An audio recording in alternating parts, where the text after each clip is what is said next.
तुम्ही गोळ्या खाऊन साखर कंट्रोलमध्ये ठेवताय, तुम्ही शरीरातल्या सिस्टीम्स बरोबर कुठेतरी खेळताय आणि त्याच्याचमुळे तो रोग हळूहळू वाढत जातो.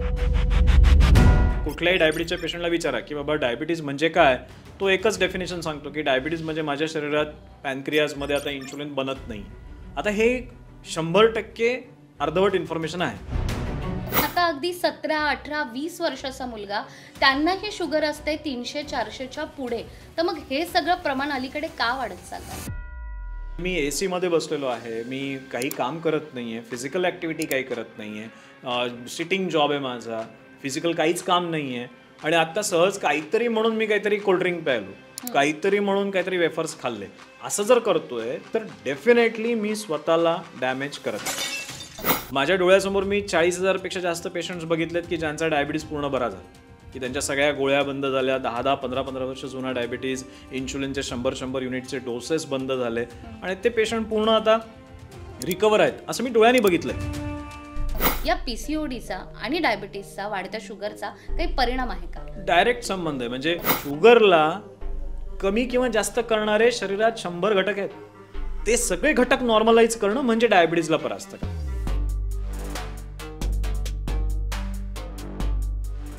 हाय हॅलो एव्हरीवन, मी अमृता आकाश. लोकमत सखीच्या आरोग्यावर बोलू काही या आपल्या पॉडकास्टमध्ये तुम्हा सगळ्यांचं स्वागत करते. तुम्हा सगळ्या प्रेक्षकांना नवीन वर्षाच्या खूप खूप शुभेच्छा.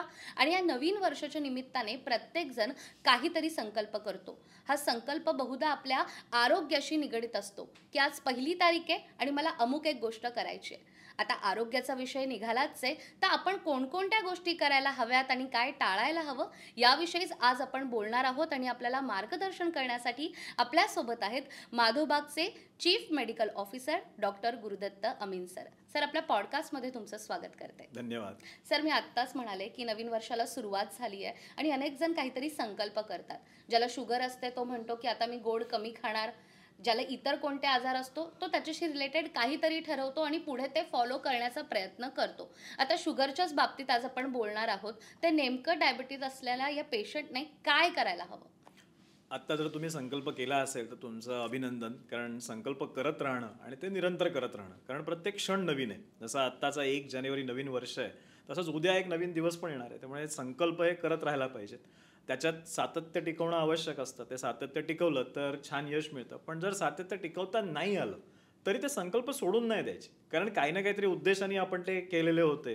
ते प्रयत्न टप्प्याटप्प्याने करत राहा. 1-2 दिवस चुकलं, डाएट चुकलं, व्यायाम चुकला, तरी प्रयत्न करत राहा. म्हणजे तुम्ही ज्या उद्देशासाठी तो संकल्प केला होता तो उद्देश कधी ना कधीतरी नक्कीच पूर्ण होऊ शकतो. पण इथे मी अजून एक चांगली गोष्ट सांगेन की डायबिटीजच्या रुग्णांनी जर काही संकल्प केला असेल तर त्या संकल्पाला पूर्ण करणं किंवा त्या टार्गेटपर्यंत पोहोचणं की डायबिटीजपासून पूर्ण मुक्त होणं हे नक्की शक्य आहे. म्हणजे आज तुम्ही साखर कमी करण्यासाठी काहीतरी डाएट करणार आहात, व्यायाम करणार आहात, हे जर तुमचे अप्रोच आहे तर तुम्ही लक्षात घेतलं पाहिजे की डायबिटीज पूर्णपणे बरा होऊ शकतो. आणि मी आत्ता मागचे 17-18 वर्ष माधवबागमध्ये कार्यरत आहे आणि 17-18 वर्षामध्ये आमच्या सगळ्या क्लिनिक्समध्ये जे काही पेशंट्स बरे होतात त्यातून मी आत्तापर्यंत 40,000हून अधिक पेशंट्स असे बघितलेत की ज्यांनी आपला डायबिटीज पूर्णपणे बरा केला आणि ते पण 90 दिवसांमध्ये. म्हणजे काय, तर मी असं म्हणेन की जर आपल्याला डायबिटीज बरा करण्याचा काही संकल्प करायचा आहे तर हे लक्षात घ्या की आज जानेवारी महिना आहे, सुरू झालेला आहे आणि जानेवारी, फेब्रुवारी, मार्च, एप्रिल महिन्यापर्यंत आपण आपल्या आजारातून पूर्णपणे बरे होऊ शकतो. आणि हे मी प्रत्यक्ष डोळ्यांनी बघितलंय की 90 दिवसात पेशंट बरे होतात, गोळ्या सगळ्या ॲलोपॅथीच्या बंद होतात, वजन छान कमी होतं आणि त्याच्याच बरोबरीने HbA1c पूर्ण नॉर्मलमध्ये. आणि अजून एक पुढे आम्ही तपासणी करतो विशेष, ती म्हणजे ग्लुकोज टॉलरन्स टेस्ट, की ज्याच्यात एका डायबिटीजच्या पेशंटला 75 ग्रॅम साखर प्यायला दिली जाते आणि त्याच्यानंतर शुगर चेक करतो. जनरली ही शुगर नॉर्मल राहणं म्हणजे एक दिव्य म्हणलं जातं की एवढं 15 चमचे साखर खाल्ल्यानंतर पण साखर नॉर्मल आहे, तर इथपर्यंत तुम्हाला नक्की पोहोचता येऊ शकतं. म्हणजे आज हा कार्यक्रम बघणाऱ्या बऱ्याच लोकांनी कदाचित हे असं ऐकलं पण नसेल कधी की असं होऊ शकतं. पण मी एक साक्षी म्हणून सांगतो की मी असे पेशंट 40,000हून अधिक बघितलेत की ज्यांनी 90 दिवसात डायबिटीज बराच केलेला आहे स्वतःचा. तुमच्याही जीवनात हा क्षण एप्रिल महिन्यापर्यंत यावा ही तुम्हाला शुभेच्छा देतो आणि परत हॅपी न्यू इयर सांगतो. बरोबर आहे. नवीन वर्षाच्या संकल्पाविषयी तुम्ही सांगितलं काय करायला हवं, काय करू नये. आत्ता तुम्ही उल्लेख केला तो म्हणजे गोळीचा. एखादा शुगर पेशंट आहे, तो गोळी घेतोय आणि त्याची शुगर कंट्रोलमध्ये देखील होते. मग अशा पेशंटने डाएट का करायला हवं किंवा मग या 90 दिवसात ज्या गोष्टी आहेत, की त्याने हे पाळणं खूप गरजेचं आहे. मग ते त्याने हे का करायला हवं? बेसिकली बघा की बऱ्याच जणांना हा प्रश्न असतो की माझी शुगर तर नॉर्मल आहे, मी गोळ्या खातोय, एक गोळी खातोय सकाळी, एक गोळी संध्याकाळी आणि त्याने माझी शुगर नॉर्मल आहे, म्हणजे माझं सगळं अलबेल आहे, सगळं व्यवस्थित चालू आहे, अशी धारणा बऱ्याच लोकांची असते. आता आपल्याला जर ही धारणा योग्य आहे का अयोग्य आहे हे तपासायचं असेल तर आपल्याला काय केलं पाहिजे, तर आपल्याला अशा वेगवेगळ्या टप्प्यांमधल्या डायबिटीजच्या पेशंटला भेटला पाहिजे. बरोबर. की 1 वर्ष जुना डायबिटीज, 2 वर्ष जुना डायबिटीज, 3 वर्ष, 4 वर्ष, 10 वर्ष. आणि ज्यावेळी तुम्ही अशा प्रत्येक वर्षातल्या डायबिटीजच्या पेशंटचा इंटरव्ह्यू घ्याल त्यावेळी तुम्हाला कळेल की ह्या 10व्या वर्षात जो डायबिटीजचा पेशंट पोहोचलेला आहे, ज्याला डायबिटीजसाठी आज फक्त एक नाही तर 4-4 गोळ्या घ्यायला लागतात, सोबत ब्लड प्रेशरचा पण त्रास सुरू झालाय, सोबत हार्ट डिसीजचा पण त्रास सुरू झालाय, डोळ्यांचे त्रास सुरू झालेत, ट्रायग्लिसराईड वाढले, असे सगळे त्रास एकत्र सुरू झालेले आहेत.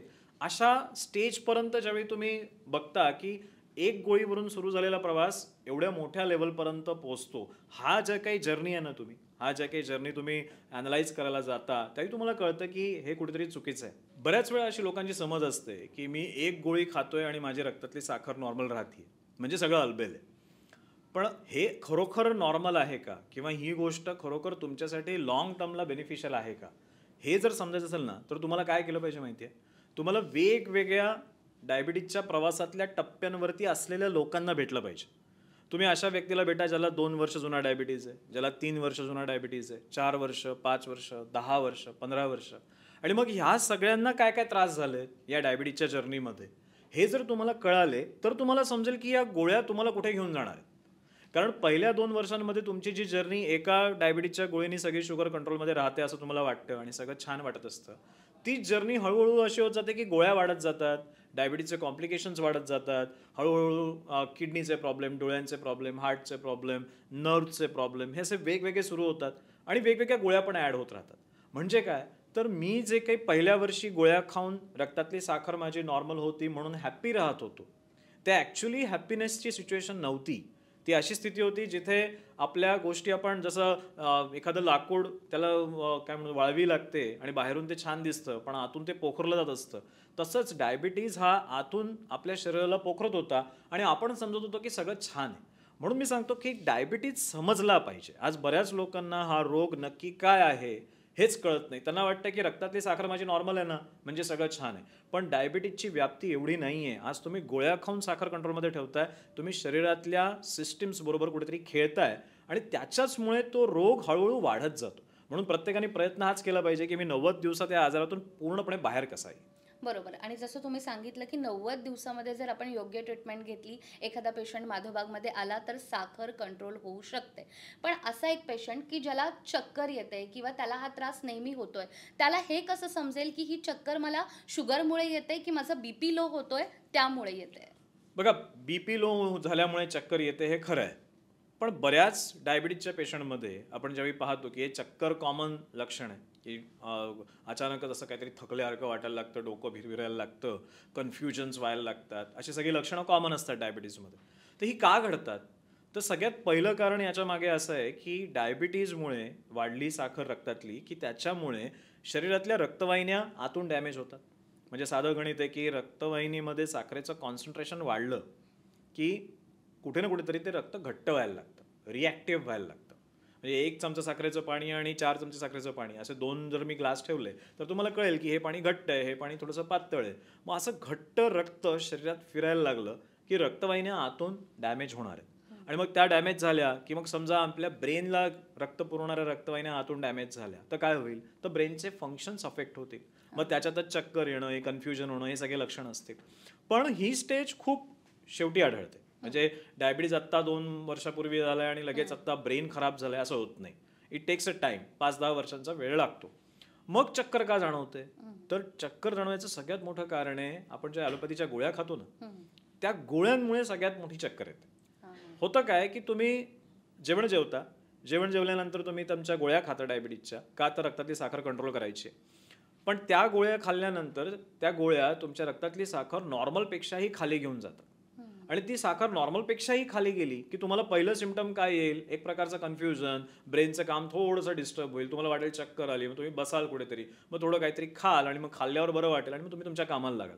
याच्यात घडलं काय की तुम्ही जेवण पोटभर जेवला होता, त्यानंतर गोळ्या खाल्ल्या ती साखर कंट्रोल करायला, आणि चक्कर आली म्हणून परत बसलात आणि परत थोडं काहीतरी खाल्लं. आता याच्यातून परत साखर वाढेल आणि चक्र तुमचं हे असंच चालू राहील. मला इथे आवर्जून सांगावं असं वाटतंय की डायबिटीजच्या पेशंटमध्ये जाणवणारा थकवा, त्यांना जाणवणारी चक्कर, याच्या मागे मुख्यत्वे त्यांच्या डायबिटीजच्या गोळ्या जबाबदार असतात. कारण त्या गोळ्या त्यांची साखर नॉर्मलपेक्षाही खाली घेऊन जातात आणि त्याचा वाईट परिणाम शरीरावर होतो. आता जसं आपण म्हणालो की 1 तारखेपासून लोकांनी ठरवलंय की आता मी आता 4 चपात्या खायचो, आता 2च चपात्या खाणार, 2 भाकऱ्या खायचो, आता 1 खाईन, भात बंद करीन, काहीतरी ठरवलंय. आता गडबड कुठे होणार माहितीये, मी जेवण कमी केलं, बरोबर. आणि जेवण कमी करताना मी गोळ्या कमी नाही केल्या, गोळ्या तशाच खातोय, डॉक्टरांनी दिल्या त्या तशाच कंटिन्यू ठेवल्या. तर काय होईल की जेवण कमी केलंय, कॅलरीज कमी जात आहेत आणि गोळ्या खातोय, या गोळ्या साखर अजून कमी करून आणतील, मग तिथे चक्कर यायला लागेल. मग तो पेशंट म्हणेल आता कशाला हे पथ्य, जाऊ दे बाबा, हे पथ्य करायला लागल्यापासूनच मला थकवा वाढला, मग जाऊ दे पथ्य नको, आपण जसं पूर्वी जेवायचं तसं जेवूया. इथे तुम्हाला कळलं पाहिजे की ज्यावेळी तुम्ही तुमच्या जीवनामध्ये आहारामध्ये बदल करायला लागता, तुम्ही ज्यावेळी तुमच्या व्यायामामध्ये बदल करायला लागता, त्यावेळी तुम्ही तुमच्या ॲलोपॅथीच्या गोळ्या ह्या कमी केल्या पाहिजेत. आणि तिथे तुम्हाला गायडन्स लागतो, तिथे तुम्हाला मदत लागते, कोणतरी एक्सपर्ट लागतो जो तुम्हाला या रिव्हर्सलच्या जर्नीमध्ये मदत करू शकेल. ही मदत जर योग्य वेळी घेतली तर तुम्हाला काय फरक जाणवेल, तुम्ही पथ्यही पाळायला लागाल, तुमची साखर कंट्रोलमध्ये येईल, गोळ्या बंद होतील, एन्जॉय करायला लागाल तुम्ही ही सगळी जर्नी, आणि हळूहळू पटकन या आजारातून बाहेर पडा. बरोबर. गोळ्यांचा तुम्ही इतका उल्लेख करताय, मात्र एखादा पेशंट आहे की त्याची शुगर समजा 400 आहे आणि त्याला एक बीपीची गोळी आहे, एक त्याला शुगरची गोळी आहे, एक आणखीन त्याला थायरॉइडची पण गोळी आहे. मग अशा सगळ्या त्याच्या या प्रवासामध्ये अचानक गोळी बंद करणं किंवा गोळ्यांचं देखील जे प्रमाण आहे ते कमी करणं, हे पेशंट तयार कसा होईल या गोष्टीला? ही महत्वाची गोष्ट आहे, कारण आतापर्यंत आपण ऐकलेलं असतं की डायबिटीज झाला की जन्मभर गोळ्या खा, ब्लड प्रेशर झालं की गोळ्या खा, थायरॉइड असेल तरी आता झालं, जन्मभरासाठी ते झालेलं आहे. पण आत्ता मागच्या 18 वर्षांमध्ये आम्ही जे काही लाखो पेशंट्स बघितलेले आहेत, माधवबागच्या 300 केंद्र आणि 3 हॉस्पिटल्समधून, तिथून हे स्पष्ट झालेलं आहे की हे सर्व आजार बरे होणारे आहेत. माझ्या डोळ्यासमोर मी 40,000 पेक्षा जास्त पेशंट्स बघितलेत की ज्यांचा डायबिटीज पूर्ण बरा झाला, की त्यांच्या सगळ्या गोळ्या बंद झाल्या, 10-10, 15-15 वर्ष जुना डायबिटीज, इन्शुलिनचे 100-100 युनिटचे डोसेस बंद झाले आणि ते पेशंट पूर्ण आता रिकवर आहेत, असं मी डोळ्यांनी बघितलंय. पण घडलंय काय आता की डायबिटीज झाल्यानंतर जन्मभर गोळ्या खात राहणं हे एक रूढी बनलेली आहे, प्रथा म्हणतो ना आपण, तशा प्रथा बनलेल्या आहेत ह्या, की हेच सत्य आहे. जसं आपण थोडंसं हिस्ट्रीमध्ये गेलो तर सती जायची पद्धत होती, ती सती जायची पद्धत सुद्धा त्यावेळी रूढी होती, त्यावेळी ती प्रस्थापित झालेली घटना होती की असंच व्हायला हवं. कोणीतरी उठलं आणि त्यांनी म्हणलं की अरे नाही, ह्याच्यात काहीतरी चुकतंय, हे असं नाही व्हायला पाहिजे, आणि त्यांनी ती प्रथा रूढी मोडून काढली. आत्ता तीच गरज आहे, कारण आज सुद्धा मेडिकलच्या पुस्तकांमध्ये, कॉलेजेसमध्ये हे शिकवलं जातं की डायबिटीज हा जन्मभरासाठीचा कॅरी फॉरवर्ड करणारा आजार आहे. व्हेअर ॲज आपण पाहतोय डोळ्यांनी की 90 दिवसात पेशंट पूर्ण बरे होतात, GTT क्लिअर करतात, म्हणजे 75 ग्रॅम साखर खायला घालून सुद्धा त्यांची साखर नॉर्मल राहते. इथपर्यंत आपल्याला त्यांना घेऊन जाता येऊ शकतं. फक्त गरज आहे की हे मला करायचं आहे आणि मला यांनी फायदा होणार आहे हे समजायची. हे जर समजलात तर नक्कीच तुम्ही तुमच्या आजारातून बाहेर पडाल आणि जन्मभराचा जो त्रास आहे, हा या सगळ्या गोळ्या आणि मग BP आणि बाकीचे आजार, याच्यातून वेळेतच तुम्ही तुमच्या गाडीला U-टर्न माराल आणि आजारातून बरे व्हाल. अगदी इतक्या ठामपणे तुम्ही आता म्हणताय की डायबिटीस झाला तरी तो बरा होऊ शकतो, घाबरण्याचं काम नाहीये. मात्र जी काही ट्रीटमेंट आहे ती तुम्ही वेळीच करा, निदान करा, म्हणजे आपण शुगरपासून लांब राहू शकतो. पूर्वी असं व्हायचं की एखादा नातेवाईक आपल्याला भेटला ज्याचं वय 40च्या पुढे असेल तर आपण विचारायचो की काय रे बाबा, शुगर बरी आहे का, काका गोळ्या घेत आहेत का, कसं काय. पण आता अगदी 17, 18, 20 वर्षाचा मुलगा, त्यांना हे शुगर असते 300, 400च्या पुढे. तर मग हे सगळं प्रमाण अलीकडे का वाढत चाललंय? बघा, शुगर आणि डायबिटीजचा आजार असं म्हणलं जातं हळूहळू आता की क्वालिटी ऑफ लाईफला इंडिकेट करतो, की तुम्हाला घरात डायबिटीज आहे म्हणजे काहीतरी तुमची क्वालिटी ऑफ लाईफ चांगली आहे असं म्हणलं जातं. अशा उलट्या पद्धतीने याच्याकडे बघितलं जातं. काय घडतंय की आपण हे समजून घेणं राहिलं आपलं कुठेतरी की माझं शरीर हे काहीतरी कामांसाठी बनलेलं आहे. फक्त आराम करणं, सेडेंटरी लाईफ, जे हवं ते खाणं, गोड पदार्थ आवडतात तर हवे तेवढे खाणं, हे जे काही आत्ता कम्फर्ट लेवलच्या ज्या काही डेफिनेशन्स आहेत, या डेफिनेशन्समुळे आज डायबिटीजचं प्रमाण प्रचंड वाढलेलं आहे. म्हणजे आज काही वर्षांपूर्वी जे डायबिटीजचं प्रमाण 6.5 करोड होतं, ते आता साधारण 10.5 करोड झालेलं आहे भारतामध्ये. जे प्री डायबिटीज साधारणपणे 6 ते 7 करोड होते, ते आता 12 करोड झाले. म्हणजे quantity of diabetic patient day by day increase होतीये. का तर जुने बरे होत नाही आहेत, जुने तसेच आहेत आणि दर दिवशी नवीन पेशंट डायग्नोज होत आहेत डायबिटिकचे. त्यामुळे हा आकडा वाढत चाललेला आहे. तर इथे एक हीच गोष्ट समजली पाहिजे की तरुण वयामध्ये काय येणार, कारण स्वाभाविक आहे की तरुण वयाचं वर्गाचं जीवनमान आपण आज पाहायला गेलो तर किती लोक दररोज व्यायाम करतात, किती लोक आपल्या डाएटबद्दल कॉन्शियस असतात, किती लोक आपल्या स्ट्रेस लेवल्सला मॅनेज करण्याचा एक सायंटिफिक प्रयत्न करत असतात. हे जर आपण पाहिलं तर आपल्याला कळेल की नाही, तरुण पिढी ही खूप आत्ता सध्या एक प्रकारे खूपच डेलिकेट झालेली आहे की जी कुठल्याही एक्सटर्नल थोडेफार काही ब्रेकडाऊन्स आले की तिथे ती गिवअप करतात. इथे समजलं पाहिजे की आपल्याला थोडंसं सोसायटीचं एज्युकेशन, आपल्या मुलांचं पण एज्युकेशन, की आपल्या लहान मुलांना जे आवडते ते खायला द्या, ही जी काही धारणा समाजामध्ये असते त्यातून कुठेतरी बाहेर पडलं पाहिजे. माझ्या मुलाला आवडतंय ते मी देण्यापेक्षा त्याच्यासाठी योग्य काय ते देणं, याच्यावरती जर फोकस ठेवला तर मला वाटतं मुलांचं आरोग्यही चांगलं राहील. नाही तर मग हार्ट डिसीज आता 25शीत आलेलं आहे. म्हणजे हार्ट अटॅकनी मृत्यूचं प्रमाण आता 25 ते 30 मध्ये वाढलेलं आहे. डायबिटीज तो वाढत चाललेला आहे. टाईप 1 डायबिटीज अगदी लहान मुलांमध्ये वाढत चाललेलं आहे. सो हे आजार वाढत चाललेले आहेत, त्याच्याबद्दलचं एज्युकेशन, आणि त्या नुसतं एज्युकेशन नाही, नुसतंच ज्ञान आपण आता कुठेतरी हे ऐकलं की छान छान छान, तसं नाही. आपल्या जीवनात त्याच्यातून ॲक्शन्स आणणं, आपल्या जीवनात बदल घडवणं, आणि फक्त आपल्या नाही तर आपल्या पूर्ण कुटुंबामध्ये हे जर घडलं तर कुठेतरी आपण या भविष्यातल्या मोठ्या प्रॉब्लेमला योग्य वेळी अरेस्ट करू शकू. बरोबर आहे. एखादा आजार आपल्याला झाला तर डॉक्टरकडे जायच्या आधी आपण तो आजार गुगल करतो आणि बघतो की याच्यात आता मी काय रेमेडी करू शकतो किंवा घरच्या घरी याच्यावर काय उपाय आहे का. डायबिटीसवर अनेक व्हिडिओज आहेत की डायबिटीस हा साखरेचा आजार आहे, डायबिटीसमुळे इन्सुलिन वाढतं, अनेक गोष्टी होतात. मात्र प्रत्यक्षात डायबिटीस म्हणजे नेमकं काय हे समजून घेणं आत्ताच्या घडीला किती गरजेचं आहे. नक्कीच आहे, कारण रोग कळाला तर तुम्ही त्याचा उपाय कराल. म्हणजे भारतावर कोणीतरी हमला केला तर कोणी केला कळालं तर आपण त्याला काउंटर अटॅक करू ना. बरोबर. कोणी केलाय हेच माहिती नाही तर काउंटर अटॅक कसा करणार. मग तसंच हा आजार काय ते समजला त्याचं उत्तर मिळेल. आत्तापर्यंत आपल्याला काय माहिती होतं, समाजामध्ये कुठल्याही डायबिटीसच्या पेशंटला विचारा की बाबा डायबिटीज म्हणजे काय, तो एकच डेफिनेशन सांगतो की डायबिटीज म्हणजे माझ्या शरीरात पॅनक्रियाजमध्ये आता इन्शुलिन बनत नाही. आता हे 100% अर्धवट इन्फॉर्मेशन आहे. खरी इन्फॉर्मेशन अशी आहे की टाईप 1 आणि टाईप 2 हे 2 प्रकार आहेत. त्यातल्या टाईप 1चं प्रमाण हार्डली 5 ते 10% आहे आणि बाकी सगळे जे डायबिटीजचे पेशंट आहेत ते 90 ते 95% हे टाईप 2 मध्ये आहेत. आणि या टाईप 2 मध्ये इन्शुलिनचं प्रमाण नॉर्मलपेक्षाही जास्त असतं. मग प्रश्न येतो की इन्शुलिन नॉर्मलपेक्षा जास्त आहे तर मग साखर का वाढतीये. त्याच्या मागची स्टोरी समजून घ्या की आपण ज्यावेळी काही गोड पदार्थ खातो, काही अन्नपदार्थ खातो, ते पोटात जातात, पोटात गेल्यानंतर त्यातली साखर रक्तात येते, ती रक्तात आल्यानंतर ती साखर मांसपेशींच्या आतमध्ये पोचवायला लागते. मांसपेशींच्या आतमध्ये ढकलताना मांसपेशींवरती दरवाजे आहेत आणि त्या दरवाजांमध्ये कुलपं आहेत. त्या कुलपांची चावी म्हणजे इन्शुलिन. इन्शुलिनचा रोल काय पहा शरीरात, की खाल्लेल्या अन्नातली साखर जी रक्तात येते ती मांसपेशींच्या आतमध्ये डिलिव्हर करायची असेल तर इन्शुलिन नावाच्या चावीनी ते कुलूप उघडलं पाहिजे, तरच ती साखर आत जाऊ शकेल.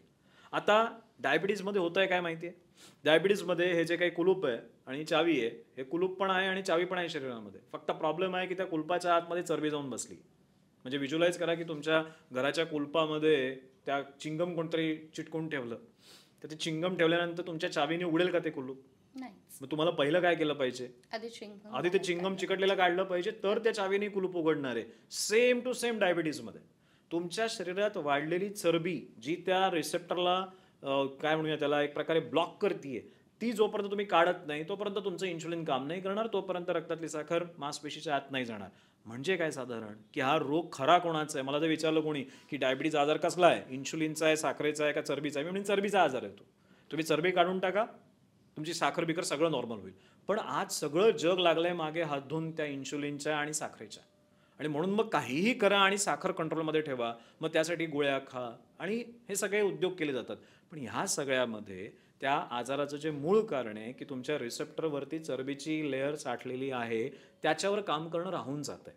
ते जर आपण काम केलं तर नक्कीच आपण या आजारातून पूर्णपणे बरे होऊ शकू. त्यामुळे डायबिटीजच्या प्रत्येक पेशंटनी एक काय लक्षात ठेवायचं आहे की हा आजार साखरेचा आहे असं म्हणायच्या ऐवजी असं म्हणूया की हा आजार चरबीचा आहे आणि मला काम कोणावर करायचं आहे तर मला चरबीवरती काम करायचं आहे. ते काम झालं की आपोआप तुमचा डायबिटीस बरा होतो. बरोबर. आता तुम्ही म्हणालात की डायबिटीस हा चरबीचा आजार आहे. काही पेशंटला असं सांगितलं जातं की तुम्ही वजन कमी करा म्हणजे तुमची शुगर कमी होईल. वजन कमी होतं मात्र शुगरची जी लेवल आहे ती तितकीच राहते शरीरामध्ये. मग अशा वेळेला आत्ताचे पेशंट आपल्याला ऐकतायत, ते म्हणतील की तुम्ही सांगितलं चरबी कमी करा, आम्ही केली, पण शुगर काही आमची कमी झाली नाही. मग काय करायचं? असं नाही होत ॲक्च्युली. काय गणित काय आहे की डायबिटीजमध्ये बऱ्याच पेशंटमध्ये ना वजन कमी होतं असं आपण म्हणतो ना, तर डायबिटीजमध्ये सुद्धा वजन कमी होतं. अच्छा. डायबिटीज झाल्यानंतर जवळपास 15% लोकांमध्ये असं दिसतं की त्यांचं वजन डायबिटीज या रोगामुळेच कमी व्हायला लागतं. तो प्रयत्न नाही करत पेशंट वजन कमी करायचा, पण त्या रोगामुळेच वजन कमी व्हायला लागतं. ही एक वेगळी पॅथोफिजिओलॉजी. आता आपण आयुर्वेद आणि मॉडर्न सायन्स दोघांच्या अँगलने बघू, कारण माधवबागमध्ये आम्ही ज्यावेळी कुठल्याही आजाराबद्दल विचार करतो त्यावेळी आधुनिक शास्त्र आणि आयुर्वेद शास्त्र दोघांचं एकत्र अमलगमेशन करतो आणि त्यानेच खूप छान अंडरस्टँडिंग पण क्लिअर होतात आणि रिझल्ट्सही छान मिळतात. इथे काय गणित आहे की डायबिटीजचे जे टाईप 1 टाईप 2 प्रकार आहेत ना, तसेच अजूनही काही प्रकार आहेत. लाडा, मोदी अशा नावाचे प्रकार आहेत. मोदी म्हणजे आपले प्राईम मिनिस्टर नाही, MODY असं त्याचं नाव आहे. तर हे जे काही प्रकार आहेत या डायबिटीजचे, यांच्यामध्ये हे घडताना दिसतं की वजन त्याचं कमी व्हायला लागतं. म्हणजे तो काही करत नाही, तो म्हणतो डॉक्टर मी भरपूर खातोय पण ते वजन माझं कमी होत चाललंय. बरोबर. तिथे गडबड असते. तिथे पॅनक्रियाजमधल्या पेशींवरती एक प्रकारची सूज येते, एक प्रकारचं इन्फ्लमेशन तिकडे होतं आणि त्याच्यातून पॅनक्रियाजमधून इन्शुलिन सिक्रेट होण्याची प्रक्रिया बिघडायला लागते. याच्यामध्ये तो पेशंट पूर्णपणे टाईप 1 पण नसतो आणि पूर्णपणे टाईप 2 पण नसतो, मधली स्थिती असते. मग या मधल्या स्थितीमध्ये आयुर्वेदातले काही प्रिन्सिपल्स फॉलो केले जातात माधवबागमध्ये आणि त्याच्यातून आपण त्या पेशंटला बरं करतो. त्याची एक वेगळी स्टोरी आहे, त्याच्यामध्ये बऱ्याचशा लेवलला काम करायला लागतं. ही एक डेलिकेट स्थिती असते टाईप, म्हणजे ज्याला आपण म्हणूया डायबिटीज 1.5 असं म्हणूया. ही डेलिकेट स्थिती का असते, कारण इथे तुमच्या फक्त डाएटवर काम नाही करून चालत. तुमचं डाएट, तुमचा व्यायाम आणि सगळ्यात महत्त्वाचं तुमची स्ट्रेस मॅनेजमेंटची कॅपॅसिटी. कारण डायबिटीज आणि स्ट्रेस याचा प्रचंड संबंध आहे. मग या सगळ्यांवरती एकत्र काम केलं जातं आणि त्याच्यातून तो पेशंट आजारातून बरा होतो. त्यामुळे ज्यांचं वजन कमी होतं आहे सडनली डायबिटीजमुळे, त्यांनी डायबिटीजकडे एका वेगळ्या अँगलनी बघितलं पाहिजे. ही कॅज्युअल गोष्ट नाही. ही जर तुम्ही नीट समजलं नाहीत तर तुम्ही टाईप 1मध्ये कधी शिफ्ट व्हाल आणि एकदा टाईप 1मध्ये शिफ्ट झालात की तुम्हाला जन्मभर इन्शुलिन घ्यायला लागणार आहे. त्यामुळे ह्या स्थितीमधून पटकन आपण बाहेर कसे येऊ याचा प्रयत्न नक्कीच केला पाहिजे. तज्ज्ञांचं मार्गदर्शन घेतलं पाहिजे आणि व्यवस्थित त्या आजारातून बाहेर पडण्याचा स्टेप बाय स्टेप अप्रोच जर तुम्ही ठेवलात तर नक्की तुम्ही याच्यातून बाहेर पडू शकता. अच्छा डॉक्टर, हे तर आम्हाला कळालं. मात्र असे पण पेशंट आपण बघतो की त्यांचं वजन खूपच कमी, अगदी बारीक असतात ते, मात्र त्यांच्या रिपोर्टमध्ये शुगर हाय असते. तर हे नेमकं का होतं? एक लक्षात घ्या की डायबिटीजमध्ये जे काही आपण पेशंट बघतो त्यातले जवळपास 85% पेशंट हे हेल्दी म्हणजे हेल्दी नाही, वजन वाढलेले असतात असं आपण म्हणूया. 15% लोक जे असतात ते त्यांचं वजन कमी असतं. त्याला लीन डायबिटीज असं नाव दिलं जातं. लीन डायबिटीज जरी असला म्हणजे काय, तर त्याच्या शरीरामध्ये ऑलरेडीच वजन कमी आहे पण तरी साखर वाढलेली आहे. आता इथे एक गणित समजून घ्या की बारीक व्यक्ती आहे आणि बारीक व्यक्तीच्या शरीरात थोडीशी चरबी वाढली की तुम्हाला काय वाटतं की तो नॉर्मल होतो का? तो नॉर्मल नाही होत. त्याला चरबीचे आजार होणार आहेत. म्हणजे ज्याचं वजन 18 वर्षानंतर साधारण खूप काही वाढलेलं नाही आहे, बारीकच व्यक्ती आहे, 45 किलो वगैरे वजन आहे, त्याचं वजन जर वयाच्या 30-40मध्ये 45 किलोवरून तो 50पर्यंत पोचला किंवा 48पर्यंत पोचला, तर हे जे काही ॲडिशनल 3 किलो त्याच्या शरीरात वजन वाढलंय, 5 किलो वजन वाढलंय, हे वाढलेलं वजन त्याच्या शरीरामध्ये डॅमेजेस निर्माण करणार आहे. दिसायला तो माणूस कसा दिसेल? 50 किलोचा माणूस आहे. खूप काही जाड दिसेल का? नाही, तो बारीकच दिसणार आहे. पण तो 45वरून 50वर पोचलाय. वयाच्या 20व्या वर्षी 21व्या वर्षी त्याचं साधारण वजन होतं 45 आणि आता तो पोचलाय 50वरती. हे जे काही ॲडिशनल 5 किलो आहेत ना, हे जर चरबीचे असतील आणि ही चरबी जर त्याच्या पॅनक्रियाजमध्ये, त्याच्या लिव्हरमध्ये, त्याच्या विसराजवरती जर साठून राहिली तर त्याचा परिणाम म्हणून रक्तातली साखर वाढणार आहे, त्याला टाईप 2 डायबिटीज होणार आहे आणि तिथे सुद्धा ट्रीटमेंट ती अतिरिक्त चरबी काढून टाकणं हेच असतं. म्हणजे आपण त्या पेशंटमध्ये सुद्धा जी चरबी ब्लॉक करते ना, त्याला मूव्ह करणं हीच ट्रीटमेंट असते. आणि माधवबागमध्ये ह्या पेशंटमध्ये सुद्धा सेम रिझल्ट्स आपण देतो. या पेशंटचा सुद्धा डायबिटीज पूर्णपणे बरा होतो. त्याच्यासाठी थोडाफार ट्रीटमेंट्समध्ये काही अल्ट्रेशन करायला लागतात, पण रिझल्ट्स आपल्याला सेम मिळतात. जर आपण चरबी काढायचा प्रयत्न केला तर नक्कीच आपण या आजारातून पूर्णपणे बरे होऊ शकतो. मग त्याला वजन 48 वरून खूप जास्त वजन कमी नाही करायचं आहे. 2-3 किलो कमी केलं, पोटाचा घेर कमी केला, इंट्राविसरल ज्या विसरल फॅट म्हणूया, इंट्राहिपॅटिक फॅट म्हणूया किंवा पॅनक्रेटिक फॅट म्हणूया, ट्रायग्लिसरॉल म्हणूया, हे जर काढून टाकले आणि त्यासाठी डाएट, एक्सरसाइज, पंचकर्म यांचा वापर केला तर हे पेशंटसुद्धा पूर्णपणे आजारातून बरे होतात. बरोबर आहे. आता हे तर तुम्ही सांगितलं की वजन आपलं किती आहे किंवा वजन कमी करायचं आहे तर त्यासाठी काय काय करायला हवं. मात्र रिपोर्टमध्ये एकदा शुगर आली तर त्यानंतर जसं तुम्ही आता उल्लेख केला की डाएट करा, व्यायाम करा किंवा काही पथ्य पाळा. तेच आम्हाला अवघड जातं की पथ्य पाळायचं म्हणजे हे खायचं नाही किंवा आता या गोष्टींवर कंट्रोल करायला हवा, जे की लोकांकडून होत नाही. मग काय करायचं? स्वाभाविक आहे, ह्याच्यात काही म्हणजे काय म्हणूया, ह्याच्यात काही चूक नाही आहे. कोणालाच असं आवडत नाही की मनाच्या विरुद्ध जाऊन काही करायला आवडत नाही. पण मग आपल्याला हेही समजलं पाहिजे की डायबिटीजचा पेशंट, मी नेहमी माझ्या पेशंटना सांगत असतो की डायबिटीजचा पेशंट ज्यावेळी जेवायला बसतो त्यावेळी 2 लोक जेवायला बसतात. एक तो स्वतः आणि दुसरा म्हणजे त्याचा डायबिटीज. हो. कारण त्याचा डायबिटीज सुद्धा, त्याचा रोग सुद्धा स्वतःला वाढवण्याचा प्रयत्न करत असतो. जसे आमच्याकडे पेशंट येतात, आता परवा मी अमरावतीला होतो, तिथे तो पेशंट शेतकरी बॅकग्राऊंडचा, शेती करणारा, आणि तो सांगत होता की सर मला डायबिटीज झाला आणि मी त्यानंतर इन्शुलिन वगैरे चालू झालं माझं, आणि मी 12 पोळ्या किंवा 12 चपात्या सकाळी, 12 चपात्या संध्याकाळी खायचो. 100 युनिट इन्शुलिन चालू होतं, छान वजन अगदी मस्त होतं, शुगर तरीसुद्धा वाढलेली असायची. माधवबागची ट्रीटमेंट 3-4 महिन्याची पूर्ण झाली आणि त्या 4 महिन्यानंतर वजन कमी झालं आहे, 100 युनिट इन्शुलिन बंद झालं आहे. आता तो सगळ्यात महत्त्वाचा मुद्दा काय सांगतोय की सर मला हे नाही कळते की पूर्वी जे 12 पोळ्या खाऊन पण मी उपाशी असायचो, अजून खावंसं वाटायचं, ते आता मी 3 पोळ्यांवरती आलो. म्हणजे 12 चपात्यांवरून तो 3 चपात्यांवरती आलाय आणि आता त्याला काही त्रास होत नाही, त्याला कम्फर्टेबल वाटतंय, त्याला चेक इन्शुलिन बंद झालंय. इथे हे समजून घेतलं पाहिजे की तो त्यावेळी ज्यावेळी 12 चपात्या खायचा ना, त्या 12 चपात्यांमध्ये 2 लोक जेवायची, एक तो पेशंट आणि दुसरा डायबिटीज. कारण डायबिटीज हा रोग, त्याच्यासाठी तुम्ही ज्यावेळी इन्शुलिन घेता, गोळ्या खाता, तर तुमची साखर खाली जात असते. मी मगाशी याचा उल्लेख केला. खाली गेली की तुमच्या ब्रेनला वाटतं की अरे साखर कमी झाली आहे. मग ब्रेनला ज्यावेळी कळतं की साखर कमी झाली आहे, ब्रेन इमिजिएटली सेन्सेस ऑन करतं, हंगर ॲक्सेस स्टिम्युलेट करतं, तुम्हाला पोटात कावळे, काय म्हणतात त्याला, कावळे ओढायला लागतात आणि मग भूक लागते आणि तुम्ही पटकन जाऊन जेवता. मी मजेत सगळ्यांना सांगत असतो की एक घरात डायबिटीजचा एक पेशंट आहे, बाकीच्यांना नाही आहे डायबिटीज, एकालाच आहे, आणि घरात कोणतरी मिठाईचा डबा आणला तर सगळ्यात पहिले मिठाईचा डबा कोण उघडतं?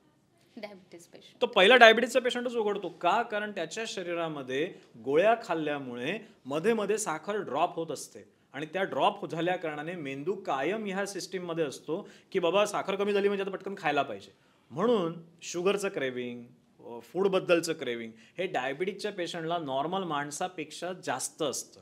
मग उत्तर काय? तुमच्या गोळ्या बंद करा, तुमचे इन्शुलिनचे डोस कमी करा, हळूहळू तुमचं डाएट मॉडिफाय करा, गोळ्यांपासून बाहेर पडा, बघा तुमचं सगळंच नॉर्मल होतं की नाही आणि तुमची भूक पण नॉर्मल होते की नाही. ह्याला म्हणतात हंगर ॲक्सिसचं नॉर्मलायझेशन. हंगर ॲक्सिस म्हणजे काय? आपल्याला भुकेची जी संवेदना असते त्या संवेदनाचा जो ॲक्सेस आहे, तो जे काही कंट्रोलिंग सिस्टीम आहे, ते कंट्रोल पॅनलच खराब होतं डायबिटीजमध्ये, आणि म्हणून 400 शुगर रक्तात आहे तरी तो माणूस सारखा गोड खायची इच्छा असते त्याच्या शरीरात. मग हे ॲक्सेस जर तुमचा करेक्ट झाला तर तुम्हाला भूक हे लागत नाही. 3 महिन्यामध्ये हे घडू शकतं. फक्त सायंटिफिक अप्रोचची गरज आहे, रोग समजायची गरज आहे, आणि हे जर केलं तर बाहेर येऊ शकतो. त्यामुळे तुमचा जो तो प्रश्न होता की पेशंटला आवडत नाही, मी असं म्हणतो की आवडत नाही हा भाग नाही आहे. कोणाला आवडतं ते गोळ्या खाऊन जगणं? कोणाला आवडतं ते इन्शुलिनचे इंजेक्शन टोचून घेणं? कोणालाच आवडत नाही. त्यांना ते जमत नाही, कारण तसं गायडन्स कोणी त्यांना द्यायला बाजूला उभं नसतं. इथे एक तज्ज्ञ डॉक्टर आणि लॉंग टर्म फॉलोअप हे जर असेल तर नक्कीच त्या पेशंटच्या जीवनामध्ये एक पॉझिटिव्ह बदल घडू शकतात. इन शॉर्ट काय की जो प्रवास त्या व्यक्तीला खडतर वाटतोय तो प्रवास एका तज्ज्ञ मार्गदर्शकाच्या गायडन्स खाली तो सोपा होऊ शकतो. म्हणजे चंद्रगुप्त मौर्य, तो एक लहान मुलगा, तिथून तो पूर्ण नरेश झाला, पूर्ण भारतावर त्याने राज्य केलं. या जर्नीमध्ये जसा चाणक्य त्याच्या बरोबर होता, म्हणून तो हे करू शकला. तसं तुमच्याबरोबर जर कोणी तज्ज्ञ असेल तर तो नक्कीच तुम्हाला या असं म्हणूया की ह्या दर्यातून पार करायला मदत करू शकतो. आणि जे आज अवघड वाटतंय ते अतिशय सोपं होऊ शकतं आणि त्यातून बाहेर पडणं सुद्धा सहज शक्य होऊ शकतं. त्यामुळे आपल्याला आवडत नाही ही धारणा आपल्याला ठेवणं, की डाएट फॉलो करायला मला आवडत नाही, असं मला वाटत नाही की आतून कोणाला हे आवडत नसतं. प्रॉब्लेम हा असतो की शरीरामध्ये त्या चुकीच्या संवेदना निर्माण होत असतात आणि म्हणून पेशंट सारखं ते खात असतो. पण त्यातून बाहेर पडायचे जर मार्ग असतील तर नक्कीच प्रत्येकाला आवडेल फिट बॉडी आणि डायबिटीजमधून मुक्त होणं, असं वाटतं मला. बरोबर. तुम्ही आता जे उदाहरण दिलं, आपले अनेक असे प्रेक्षक आहेत जे याला रिलेट करतील, की हो, आम्हाला सारखी भूक लागते किंवा गोड दिसलं तर कंट्रोल होत नाही आणि आम्ही ते खातो. मात्र एखादा पेशंट आहे की त्याचा आता रिपोर्ट पॉझिटिव्ह आलाय आणि त्याने आता ठरवलं की मला या डायबिटीसमधून बाहेर यायचंय किंवा मला माझी शुगर कंट्रोल करायची आहे आणि त्यासाठीचे जे पथ्य आहेत ते खरं तर करणं अवघड जातं. आता एखादा ऑफिसमध्ये बसलाय आणि त्याने चिप्स खाल्ले, कोल्ड्रिंक प्यायला, त्यानंतर जेवण झालं, अजून 4 वाजले, पुन्हा काहीतरी नाश्ता केला. मग या सगळ्या त्याच्या रुटीनमध्ये शुगर किती वाढते किंवा कमी होते? नक्कीच होते. कारण ज्यावेळी आपण असे काहीतरी नको ते उद्योग करणार त्याचा इम्पॅक्ट तर शरीराला मिळणारच आहे. आता होतं कसं की सॉल्ट आणि स्वीट या 2 गोष्टी शरीरासाठी नैसर्गिकपणे आवश्यक आहेत आणि म्हणून आपल्या जिभेला या 2 चवी आवडतात. म्हणजे खारट गोष्टी आणि गोड गोष्टी आपल्याला का आवडतात? कारण या दोघांची आपल्याला गरज आहे शरीराला. आता होतं कसं की ज्यावेळी तुम्ही अनवॉन्टेड फूड स्टफ खायला लागता नको त्यावेळी, त्यावेळी इम्बॅलन्सेस येतात शरीरात. म्हणजे जर एखादा माणूस काही तारतम्यच ठेवत नाहीये आणि त्याच्यानुसार तो काही खातोय, स्वाभाविक आहे की शरीराला त्याचा डॅमेज हा होणार आहे. म्हणजे मी AC मध्ये बसलेलो आहे, मी काही काम करत नाहीये, फिजिकल ॲक्टिव्हिटी काही करत नाहीये, सिटिंग जॉब आहे माझा, फिजिकल काहीच काम नाहीये आणि आत्ता सहज काहीतरी म्हणून मी काहीतरी कोल्ड्रिंक प्यायलो, काहीतरी म्हणून काहीतरी वेफर्स खाल्ले, असं जर करतोय तर डेफिनेटली मी स्वतःला डॅमेज करत आहे. कारण त्याच्यातून ज्या काही कॅलरीज शरीरात गेल्या, त्यातून ज्या काही ग्लुकोज आत गेलं, जे काही घटक आत गेले, त्यांची मला गरजच नव्हती. ते फक्त एक सायकोलॉजिकल फॅक्टर होता. बाकीचा कोणतरी खातोय, हा काहीतरी खातोय म्हणून मी खातोय. इथे समजलं पाहिजे की खरी भूक लागली की जेव्हा. बऱ्याच वेळा आपल्याला भूक नसतेच. कोणतरी काहीतरी म्हणतं, कोणतरी काहीतरी आणून देतं, कुठेतरी काहीतरी छान रंगीत म्हणजे तुम्हाला मी विचारतो की काळ्या रंगाचं अतिशय घाणेरड्या पॅकिंगमधलं लेजचा डबा किंवा अतिशय विचित्र पॅकिंगमधलं पेप्सी तुम्हाला प्यावंसं वाटेल का? अगदीच नाही. इथे लक्षात घ्या की इथे तुमचे डोळे, तुमचे कलरचं अट्रॅक्शन हे सुद्धा त्या नको त्या फूडला पोटात ढकलायला मदत करत असतं. त्यामुळे समजून काय घ्यायला पाहिजे की आपल्याला आत गोष्टी टाकताना कॉन्शियस राहायला पाहिजे. म्हणजे तुमच्याकडे एक समजा छान मर्सिडीज कार घेतली तुम्ही, तर त्यात कुठलंही पेट्रोल टाकाल का तुम्ही? किंवा हवं ते टाकाल का? डिझेल टाकाल का पेट्रोलच्या गाडीत? तसं तर करणार नाही ना. का नाही करणार? कारण त्या गाडीसाठी ते घातक आहे, ती गाडी खराब होईल. मग माझं शरीर सुद्धा एक इंजिन आहे आणि तोंडातून जे काही मी आत टाकतो ते फूड स्टफ त्याच्यासाठीचे ऊर्जा स्त्रोत आहेत. मग ते एक चांगल्या क्वालिटीचे पाहिजे की नको पाहिजे? याचा विचार करायला लागला ना, मी म्हणतो ना फूड कॉन्शियसनेस वाढला पाहिजे, की जे काही खातोय त्याच्याबद्दलची जाणीव निर्माण व्हायला पाहिजे. ती जाणीव निर्माण झाली की शरीर छान. नाहीतर काय होईल? हवं ते करायला लागलात तर तुमचं वयवर्ष 30-35 छान जाईल, पण वयवर्ष 60 आणि 65 विचित्र आणि त्रासदायक जाणार. मग आता आपल्याला वयवर्ष 65 छान काढायचं की नाही काढायचं याचा डिसिजन कधी घ्यायचा? आत्ताच घेतला पाहिजे. आत्ता जर आपण ते प्रिकॉशन्स पाळले तर नक्कीच आपलं पुढचं आयुष्य छान मजेमध्ये म्हातारपण आपल्याला घालवता येऊ शकतं. बरोबर आहे. डायबिटीज विषयी तुम्ही खरं तर इतकं सांगतायत आणि आत्ता ज्या आपल्या महिला प्रेक्षक आहेत जे आपल्याला आत्ता पाहतायत, अनेक महिला आपण बघतो की त्यांच्या रिपोर्टमध्ये PCOD, PCOS येतो आणि हे अगदी कॉमन वाटतं. म्हणजे 4 मैत्रिणी बसल्यात तर त्यातल्या 2 जणी सांगतात, "अगं बघ ना, मला PCODचा त्रास आहे." त्याचे लक्षणं आणि त्यानंतर होणारा त्रास हा तर फार भयंकरच आहे. या PCODचा आणि डायबिटीजचा, वाढत्या शुगरचा काही परिणाम आहे का? डायरेक्ट संबंध आहे. म्हणजे PCODला टाईप 2 डायबिटीजचाच भाऊ म्हणलं जातं. म्हणजे PCOD is because of insulin resistance. Ovary आहेत ना, ओव्हरी फिमेलच्या युट्रस आहे आणि ते 2 ओव्हरी आहेत. या ओव्हरीमधून एक तयार होतं. दर महिन्याला एक एक मॅच्युअर होतं आणि ते तुम्हाला मेन्स्ट्रुअल सायकल 28 दिवसांची सायकल असते. आता हे जे काही अंड आहे आतमधलं ते मॅच्युअर व्हायला एक 14 दिवसांचा वेळ लागतो जरा. आता जर का तुमच्या शरीरात वजन वाढलेलं आहे, चरबी भरपूर वाढलेली आहे, तर ती चरबी सगळीकडे डिस्ट्रीब्युटेड आहे.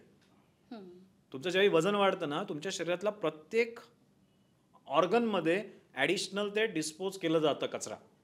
म्हणजे माझं जर 2 किलो वजन वाढलंय तर असं नाही आहे की 2 किलो माझं फक्त पोटातल्या एका कप्प्यात वाढलंय.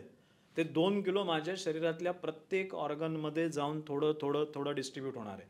आता इन्शुलिन रेजिस्टन्सच्या पेशंटला डायबिटीज आहे आणि सोबत त्याच्या ओव्हरीमध्ये जाऊन चरबी अडकली, असं समजा की ओव्हरीचा आकार वाढला चरबी अडकल्यामुळे, आणि त्या ओव्हरीमध्येच ते अंड मॅच्युअर होणार होतं 14 दिवसांचं. ते अंड मॅच्युअर झालं 14 दिवसांमध्ये की मग ते पुढे येणार, फुटणार ते अंड, आणि मग ते अंड पुढे येणार, आणि ते जे काही फुटल्यानंतर जे टर्फल राहतंय त्या टर्फलामुळे मेन्स्ट्रुअल सायकल वगैरे रेग्युलेट केली जाणार, असं सीन समजून घ्या. आता PCOD मध्ये काय होतं, ते हे फॉलिकलचे आहेत तुमच्या ओव्हरीच्या आतमध्ये एवढी चरबी जाऊन साठते की ते फॉलिकल मॅच्युअरच होत नाही. मग तुम्ही चरबी कमी केली पाहिजे की नाही केली पाहिजे? अगदी. बऱ्याचशा फिमेलला असं वाटतं की मी बाहेरून त्या काहीतरी प्रोजेस्टेरॉनच्या गोळ्या खातो, प्रोजेस्टेरॉनच्या गोळ्या खाल्ल्या की मेन्सेस येतात, मेन्सेस आलं की झालं सगळं नॉर्मल. खोटं आहे ते. तुमच्या शरीरात मेन्सेस येण्यासाठी ते ओव्ह्युलेशन नीट व्हायला पाहिजे. ओव्ह्युलेशन झालं की त्याच्या पुढच्या प्रक्रियेमध्ये मेन्स्ट्रुएशन होतं. महिलांना हे कळत नाही की आपण हॉर्मोन रिप्लेसमेंट घेऊन मेन्स्ट्रुएशन आणतोय, ही योग्य पद्धत नाही आहे. इथे तुम्हाला रेझिस्टन्स घालवायचं आहे, इथे तुमच्या शरीरात साठलेली चरबी कमी करायची आहे, वजन कमी करायचं आहे, तुमचं डाएट इम्प्रूव्ह करायचं आहे, एक्सरसाइज दररोज करायचं आहे. हे जर केलं तर ती फिमेल त्या PCODतून बाहेर येईल. त्यामुळे PCOD आणि टाईप 2 डायबिटीज हे जवळपास अतिशय एकमेकांच्या जवळजवळ जाऊन बसणारे आजार आहेत. आणि फिमेल्समध्ये काय म्हणजे आता मी पाहतोय तर यंग एजमध्ये प्रचंड वाढलं आहे प्रमाण, आणि मग त्यासाठी वेगवेगळे आपण हार्मोन्स घेतो. आपल्याला हेही माहिती नाही की हे सगळे हार्मोन्स कुठे ना कुठेतरी आपल्याला कॅन्सरच्या दिशेने घेऊन जात असतात, पण सर्रास याचा वापर होतोय. कुठेतरी आपण रूट कॉजला ट्रीट करायचं आहे, हे प्रिन्सिपल समजलं पाहिजे. आणि ते जर समजलात तर तुम्हाला नैसर्गिक पद्धतीने नॉर्मल मेन्स्ट्रुएशन येईल, ओव्ह्युलेशन व्यवस्थित होईल, प्रेग्नन्सीचे इश्यूज राहणार नाहीत, इन्फर्टिलिटीतून बाहेर याल. हे समजणं आणि त्यानुसार आचरणात आणणं हे फार गरजेचं आहे. आणि डायबिटीज आणि PCOD अतिशय जवळजवळचे आजार. बरोबर आहे. महिला काय किंवा पुरुष काय, प्रत्येकाच्या शरीरामध्ये आपण बघतो की काही वेळेला शुगर वाढते, काही वेळेला शुगर कमी होते. तर नेमकं हे असं का होतं? यामध्ये आपण जे खातो किंवा आपण व्यायाम करतो, काही केसेसमध्ये नाही करत, या सगळ्याचा हा परिणाम आहे का? बघा, मी मगाशी असं सांगितलं की शुगर म्हणजे आपल्या शरीरातला एक, आपण शुगर म्हणजे काय म्हणतो की ब्लड शुगर वाढली आहे माझी. तर हे शुगर वाढणं हे काही एक छोटंसं लक्षण नाही आहे. आपण जसं मी असं म्हणतो की ऑर्केस्ट्रा आपण ऐकायला जातो, म्युझिक कॉन्सर्ट काहीतरी असतं आपण ऐकतो आणि छान वाटतं आपल्याला. तर ते ज्यावेळी साऊंड ट्रॅक ऐकता एखादं म्युझिक कॉन्सर्ट, आणि त्यावेळी तुम्हाला हे समजलं पाहिजे की ते जे काही छान वाटतंय ते स्वर कानावर येत आहेत, त्या स्वरांमध्ये 10-12 वेगवेगळे इन्स्ट्रुमेंट्स एकत्र काम करत असतात. मग हे शरीर सुद्धा तसंच आहे. रक्तातली साखर रेग्युलेट करणारे वेगवेगळे अवयव आहेत माझ्या शरीरात.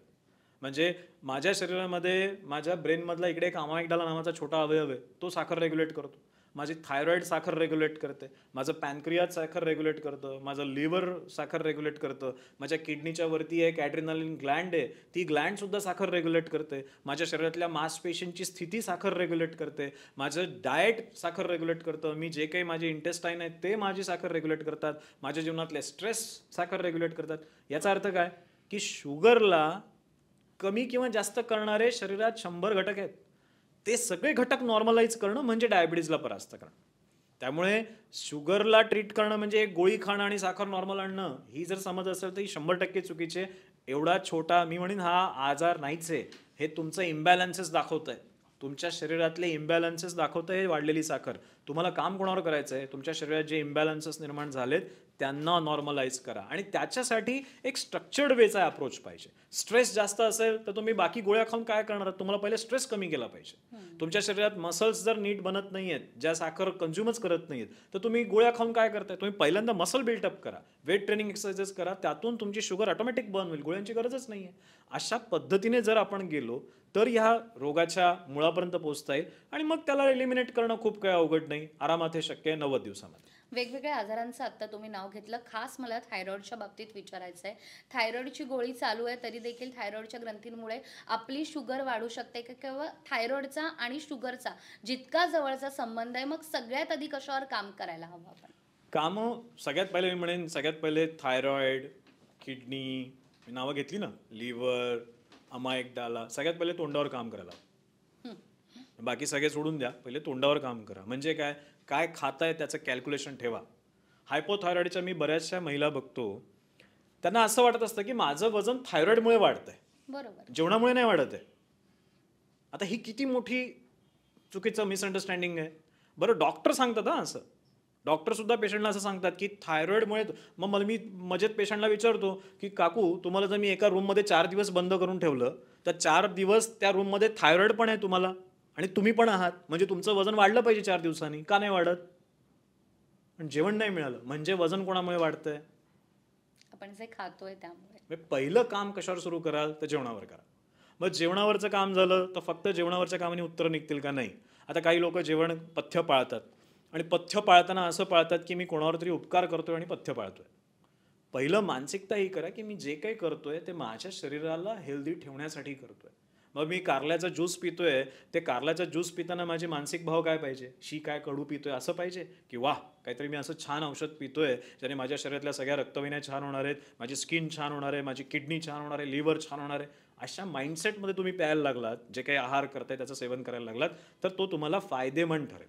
जर तुम्ही काहीतरी जाच म्हणून डाएट करताय तर तुम्हाला कधी फायद्याचं ठरणार नाही. तुमचे स्ट्रेस अजून वाढत राहतील आणि तुम्ही अजून स्वतःला डॅमेज करत राहाल. तिसरी गोष्ट व्यायाम. आणि त्याच्याच व्यायामाच्या दरम्यान मी सांगेन की असे मित्र गोळा करा ज्यांना व्यायाम आवडतो. नाहीतर असं होतं की आपले मित्र असे असतात की जे उलटे व्यायाम करणाऱ्याला वेड्यात काढतात. असं जर असेल तर कुठे तुम्ही फसाल. त्यामुळे असे लोक आजूबाजूला आणा जे तुम्हाला हेल्थ प्रॅक्टिसेससाठी प्रमोट करतील. हे जे काही 4-5 टप्पे केले आतले अवयव स्वतःचे स्वतः बरे होतात. म्हणजे माझ्या लिव्हरला मला जाऊन सांगायची गरज नाही की लिव्हर तू आता काय कर, आतला कचरा साफ कर. लिव्हर म्हणतो बाबा मला माहिती आहे काय करायचं, तू फक्त कचरा टाकू नको.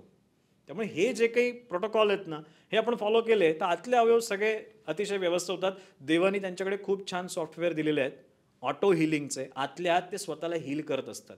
तुमचं लिव्हर 80% कापून टाकलं तरी ते 20% असेल तर ते पुढचं 80% स्वतः तयार करतं. आता सांगा की देवानी एवढं छान लिव्हर दिलंय त्याला खराब कोण करतं. आपणच करतो. कुठून करतो.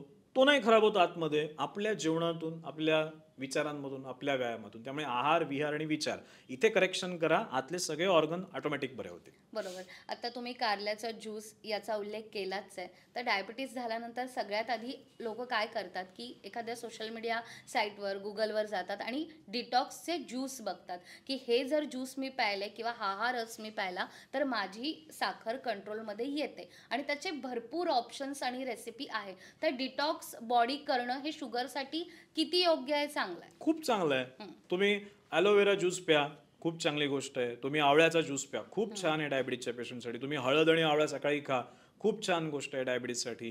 काही लोक हळद, आवळा, त्याच्यामध्ये थोडंसं आलं, त्याच्यात कढीपत्ता असं टाकून त्याचा ज्यूस पितात. काय वाईट नाही. तुम्ही जिथे जिथे प्रयत्न करून नेचरच्या जवळ जाताय, लक्षात येतंय, जो जो प्रयत्न करून तुम्ही निसर्गाच्या जवळ जाताय, तुम्ही तो ब्रुकमॉन्ट रेड लेबलचा चहा, sorry to take their name but तोच आपल्या भारतात फेमस आहे, त्याचा चहा प्यायच्या ऐवजी तुम्ही जर काहीतरी नैसर्गिकपणे बनवलेले सूप ज्युसेस पिताय नक्कीच ते फायद्याची गोष्ट आहे. त्यामुळे असे छोटे छोटे छोटे टप्पे मिळूनच तुम्ही बरे होणार आहात. फक्त हे सगळे टप्पे करत असताना आपल्याला जर ते असं आहे ना ते की भाजी कशी बनते तर तिखट मीठ मसाला तेल मोहरी हिंग यांनी भाजी बनते. मग सगळं उचलून हवं तशा प्रमाणात टाकलं तर भाजी बनेल का छान. तर कोणतरी त्याच्यात मास्टर असतो की त्याला माहिती असतं की काय किती प्रमाणात टाकायचं आहे, त्यातून तो छान भाजी बनणार आहे. सेम थिंग तुम्हाला कोणतरी मार्गदर्शक जर असेल तर तुम्हाला योग्य ते सल्ले देईल. नाहीतर काय होतं की त्या पेशंटच्या शरीरात पित्त वाढलेलं आहे आणि तो काहीतरी सुंठीचं प्रमाण जास्त करतोय, आलं खूप खातोय किंवा दालचिनी खूप खातोय, त्यांनी त्याला उलटे पित्ताचे त्रास सुरू होतात. मग हे नको व्हायला याच्यासाठी कोणतरी तज्ज्ञ मार्गदर्शक ठेवा ज्याच्याकडनं दिलेल्या गाईडलाईन तुम्ही फॉलो करा. म्हणजे तुम्ही कमी श्रमामध्ये कमी वेळामध्ये पटकन आजारातून बाहेर पडाल. त्यामुळे घरच्या घरी करायचे प्रयोग मी म्हणेन ते एवढी प्रत्येक प्रयत्न जो तुम्ही तुमच्या आजारातून बाहेर काढण्यासाठी करताय तो स्तुत्य आहे, तो ॲप्रिशिएबल आहे. कारण ते तुम्ही काहीतरी करताय तुमच्या आजारातून बाहेर पडायला. फक्त त्याच्यामध्ये थोडासा तारतम्य ठेवूया आणि समजून घेऊया की हा आजार असा मल्टीफॅक्टोरियल आहे. एकच फॅक्टर नाही आहे की हे झालं की बरा झाला तुम्ही, असं नाही आहे. मल्टीफॅक्टर्स आहेत, मल्टिपल फॅक्टर्स आहेत. सगळ्यांना एलिमिनेट करा म्हणजे पूर्ण बरे व्हाल. बरोबर. आणि या सगळ्यामध्ये सकाळी उठल्यानंतर गरम पाण्यामध्ये लिंबू पिळून किंवा गरम पाण्यामध्ये ॲपल सिडर व्हिनेगर किंवा गरम पाण्यामध्ये मध अशा अनेक रेसिपीज आहेत. तर यातही कन्फ्युजन होतं की नेमकं काय करायला पाहिजे. बरेच मी मगाशी म्हणलो तसं की बरेचसे त्याच्यात सोल्युशन्स आहेत, करण्यासारख्या बऱ्याचशा गोष्टी आहेत. सकाळी उठून गरम पाणी प्या, तुम्ही म्हणलात ॲपल सिडर व्हिनेगर टाका, दालचिनी टाका, त्याच्यात असे वेगवेगळे प्रकार आहेत. ग्रीन टी प्या, हे सगळे करा तुम्ही, काही हरकत नाही. पण हे सगळे करत असताना थोडे सेन्सिटिव्ह राहा की माझ्या शरीरात काय बदल घडतात. साधं सकाळी उठून पाणी पिणं एक सगळ्यांना माहिती आहे की सकाळी उठून भरपूर पाणी प्यायचं असतं, असं सगळ्यांनी ऐकलेलं आहे. पण हेच एखाद्या हार्टच्या पेशंटसाठी, ज्याच्या पायावर सूज आहे, ज्याचं इजेक्शन फ्रॅक्शन कमी आहे, त्याच्यासाठी मृत्यूचं कारण बनू शकतं. की गरजेपेक्षा जास्त तो पाणी पितोय आणि त्या फ्लुइड ओव्हरलोडमुळे त्याचे लंग्स, त्याचा हार्ट डॅमेज होऊन तो लिटरली मृत्यूपर्यंत पोहोचू शकतो. त्यामुळे प्रत्येक गोष्ट करताना कुठलं तरी कुठेतरी काहीतरी वाचलंय, but whether it is applicable to you or not, याचा विचार करून ते एक्झिक्यूट करा. दालचिनी खूप छान आहे वजन कमी करण्यासाठी, तुमचा बीपी कमी करण्यासाठी, हार्टसाठी, डायबिटीजसाठी खूप छान आहे. पित्त प्रकृतीच्या माणसांनी त्यांनी भरपूर खायला सुरुवात केली, ॲसिडिटी वाढणार. मग गणित काय आहे की एखादी गोष्ट चांगली आहे का वाईट आहे कशात ठरतं की त्याची तुम्हाला गरज आहे की नाही. जर तुमच्या शरीराला त्याची गरजच नसेल आणि तुम्ही त्याचं सेवन केलं कारण कुठेतरी तुम्ही वाचलंय की हे छान असतं, तर हे छान 100पैकी 60 लोकांना आहे, 30 लोकांना नाही आहे. तुम्ही ते खाल्लं, तुम्हाला त्रास होणार. Whether it is applicable to you हे चेक करणं गरजेचं आहे. आणि म्हणून मी म्हणतो की आजारात आपल्याला ना हे समजलं पाहिजे की मेडिकल इन्शुरन्स काढून मी व्हेंटिलेटरसाठी 10 लाख रुपये भरू, लक्षात येत आहे बरोबर. का आज मी एखाद्या तज्ज्ञाशी भेटून कमी खर्चामध्ये माझी हेल्थ प्रोटेक्ट करण्याचा प्रयत्न करू. आपण काय करतो की मेडिक्लेमसाठी आपण तिथे पैसे भरतो भरपूर आणि वाट बघतोय कधी मी आयसीयूत जाईन आणि त्यावेळी मला मेडिक्लेम कामाला येईल. त्याच्याऐवजी आपण प्रिव्हेंटिव्ह कॉस्टमध्ये जास्त पैसे घातले पाहिजेत, जेणेकरून आपल्या लाईफला आपण छोट्या छोट्या टप्प्यात रेक्टिफाय करू शकू. मी माझ्या पेशंटना सांगतो की तुम्ही हेल्थ कोचवरती 2,500-3,000 घालू शकता की नाही. जिममध्ये जाणं शक्य नाही, पण 3,000 रुपये द्या त्या हेल्थ कोचला आणि जा तुम्ही जिममध्ये आणि त्याच्याकडनं शिकून घ्या. तो तुम्हाला मोटिवेट करतो, तुम्हाला पंपअप करतो, थोडेसे व्यायाम तुमच्याकडनं होणार आहेत. ते पैसे तुमचे वाचले आणि तुम्ही तुमचे भरपूर पैसे साठवून ठेवले जे तुम्हाला आता भविष्यात व्हेंटिलेटरच्या खर्चावरती लागतील.